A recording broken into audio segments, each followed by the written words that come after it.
Have you ever traveled anywhere where you could see the stars in the sky at night? It's hard to see here in New York City because we have so many lights that it can be hard to see the stars. But if you leave the city and go out on a clear evening when there are no clouds, you can look up at the sky and see that the sky is full of stars. Maybe you'll even be able to see some constellations. The next time you are able to do this, try to count how many stars there are. And if you have seen the kind of sky that I'm talking about, you already know that there is no way you can count all of those stars.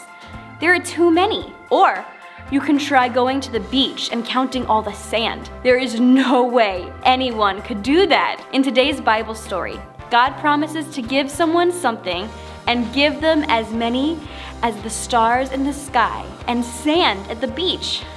That's a pretty big promise. Does God always keep his promises? I'll answer that question soon as we jump right into our lesson from Genesis chapters 12, 15, and 17. Abram and his wife Sarai lived long ago. Abram was part of Noah's family. One day, something amazing happens to Abram. God chose Abram out of all the people in the world and made a covenant, a very special promise with him. God told Abram to move to a place he had never been. God said Abram would have many descendants. That means children, grandchildren, great-grandchildren, and more. So many people would be born into Abram's family that they would become a whole nation of people. They would have land to live on, and everyone would know who Abram was. Abram obeyed God. Abram and his wife were growing old. They did not have any children. Abram did not know how God was going to give him a big family, but Abram trusted God to keep his promise. Later, God spoke to Abram again. God promised to give Abram a great reward. Abram asked God, "Who will get that reward when I die? I have no children." God took Abram outside. "Look at the stars and count them if you can," God said. "That is how many descendants you will have someday."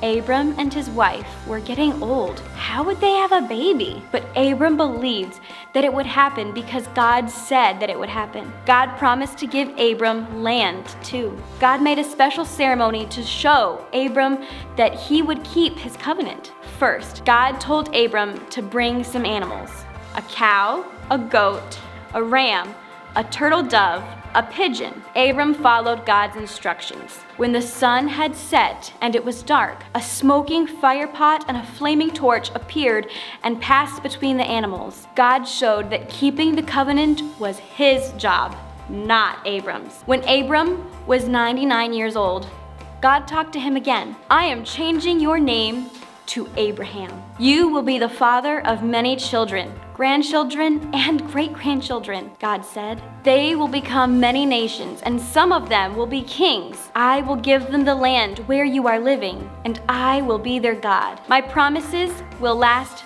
forever." God promised to bless all the people in the world through Abraham. God sent Jesus to earth as part of Abraham's family. God blesses all the people on earth through Jesus because Jesus saves people from their sins. That brings us to the end of our Bible story, but not the end of our video, because although I made you wait, I am going to give you our new Bible verse. Look in the book of Galatians chapter 3, verse 29. When you find it, read it with me. Galatians 3:29. "And if ye be Christ's, then ye are Abraham's seed, and heirs according to the promise." Galatians 3:29. This verse refers to God's promise to Abraham. God promised to bless all the world through Abraham, and he did that when he sent Jesus. So when we trust in Jesus and become his child, we become part of Abraham's family too. Let's say our new verse one more time. Galatians 3:29. "And if ye be Christ's, then are ye Abraham's seed,